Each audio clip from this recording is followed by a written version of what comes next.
Reporters TV ન્યૂઝમાં આપનું સ્વાગત છે। દાહોદમાં નકલી કચેરી બાદ જમીનના નકલી હુકમો સામે આવ્યા।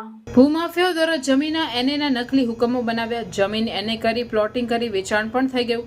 પ્રાંત અધિકારી અને ડીડીઓ કચેરી વતી પોલીસ ફરિયાદ નોંધાઈ। પોલીસે શૈશવ, પરીખ, જકરિયા અને હારૂન એમ 3 ઇસમોની ધરપકડ કરી। દાહોદ એ ડિવિઝન અને બી ડિવિઝન પોલીસ મથકે 2 અલગ અલગ ફરિયાદ। બંને ફરિયાદમાં શૈશવ પરીખ કોમન આરોપી સામે આવ્યો।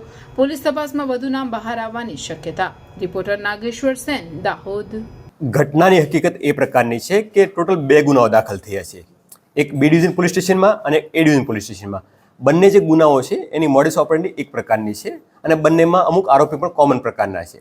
તમને એવું વિગતવાર વાત કરું તો જે બી ડિવિઝનમાં ગુનો દાખલ થયો છે એમના ફરિયાદી ઇન્ચાર્જ ચીટનીશ્રી બન્યા છે ડીડીઓ સાહેબના હુકમથી। એક અમને અરજી મળી હતી, અરજીના પ્રાથમિક તપાસ કરી અને અમે અહેવાલ કર્યો હતો એસપી સાહેબ મારફતે, જે અંતર્ગત ડીડીઓ સાહેબે હુકમ કરી અને ઇન્ચાર્જ ચીટનીશને ફરિયાદી બનાવ્યા હતા।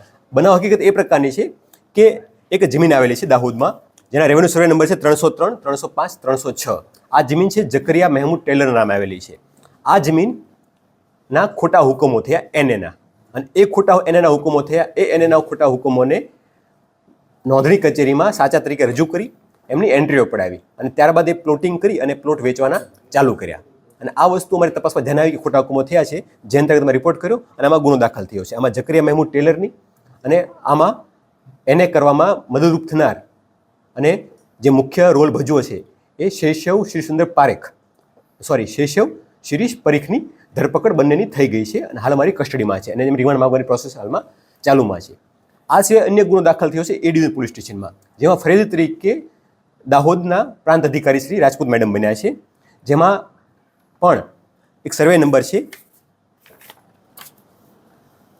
376/1/1/4, જેનો પ્રાંત અધિકારી શ્રી નામનો ખોટો એનએનો હુકમ થયો છે અને આ હુકમને આધારે એમની પણ નોંધણી કરાવીને પ્લોટિંગની કામગીરી ચાલુ કરવામાં આવી હતી। આ પણ બાબત ધ્યાને આવતા તમામ રેકર્ડ આધારે એમાં પણ હારૂન રહીમ પટેલની ધરપકડ કરી છે અને એમાં પણ શૈશવ શિરીષ પરીખનું નામ ખુલવા પામેલ છે, જેમની ધરપકડની પ્રોસેસ હાલમાં ચાલુમાં છે।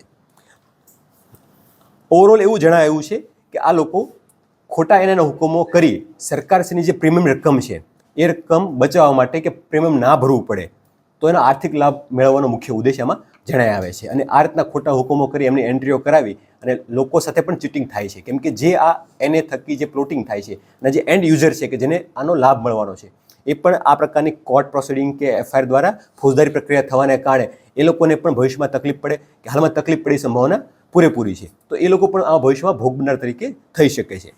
પ્રાથમિક તપાસમાં એવું પણ જાણવા આવ્યું છે કે આ માત્ર 2 હુકમો નહીં, આ સિવાય અન્ય હુકમો પણ થયા હોઈ શકે છે, જે બાબતે અમારી તપાસ ચાલુમાં છે। આ બંને ગુનામાં અન્ય 2 આરોપીઓના નામ પ્રાથમિક દૃષ્ટિએ અમારી સામે ખુલી ગયા છે, જેમની અમે વિગતવાર તપાસ કરીને અટક કરવાની કામગીરી અમે હાલમાં તપાસમાં છીએ। આ 2 હુકમો સિવાય અન્ય પણ હુકમો હોય એવી સંભાવના નકારી શકાય નહીં।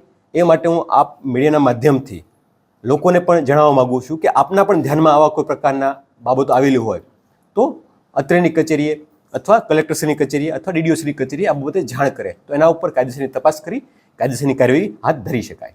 સર, આ પ્રીમિયમ ચોરી કાંડમાં કેટલા લોકો સંડોવાયેલા છે? અત્યારે પ્રથમ દ્રષ્ટિએ બંને ગુનાઓ છે એમાં 2 લોકો નામજોગ થઈ ગયા છે અને 2 લોકો અમારી પાસે નામ ખુલી ગયા છે, એટલે 4 લોકો અમારા ધ્યાનમાં આવ્યા છે, પણ હજી તપાસ વધુમાં ચાલુમાં છે। આમાં આગળ ઘણા લોકો ખુલી શકે છે। સર, આ જમીન સિવાય અન્ય કોઈ જમીનોમાં પણ ભેદ ઉકેલાયો છે? હાલમાં આ 2 જમીન પૂરતો મેટર ધ્યાનમાં આવી છે, અમારા આગળ તપાસ ચાલુમાં છે।